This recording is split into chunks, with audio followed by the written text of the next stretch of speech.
Il est exactement 9 heures lorsque l'avion ministériel a foulé les sols sarrois. Il s'agit du président national de la CONOREC, par ailleurs ministre de l'administration du territoire et de la décentralisation Liman Mohamed, du ministre de la Justice, garde des Sceaux et des droits humains Mohamed Ahmad Al-Habo, rapporteur général de la CONOREC, qui sont accueillis par le gouverneur du Moïchari, Ousmane Brahim Djouma. Après quoi, la délégation s'est rendue pour le lancement officiel de la révision du fichier électoral. Selon le gouverneur Ousmane Brahim Djouma, la date du 24 juillet au 7 août est réservée aux inscriptions sur les listes électorales. À cet effet, il demande à la population de sortir massivement, se faire enrôler pour s'exprimer en toute démocratie. Le gouvernement de transition s'est engagé à veiller à l'application de ces recommandations. L'une des étapes phares de cette consultation référendaire consiste à reconstituer le fichier électoral.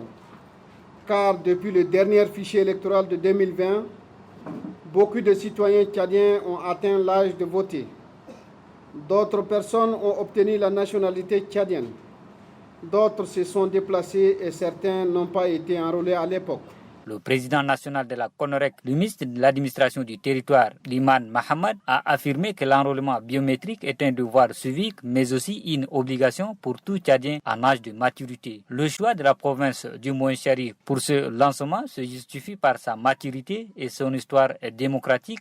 Donc je voudrais vous demander, population donc de Sahara, de contribuer avec des autorités administratives, les autorités traditionnelles, pour que nous puissions avoir des listes électorales fiables, des listes électorales qui renferment toutes les populations en âge donc de voter, pour que vous puissiez exprimer librement votre voix par rapport au projet de constitution qui sera soumis à votre sanction.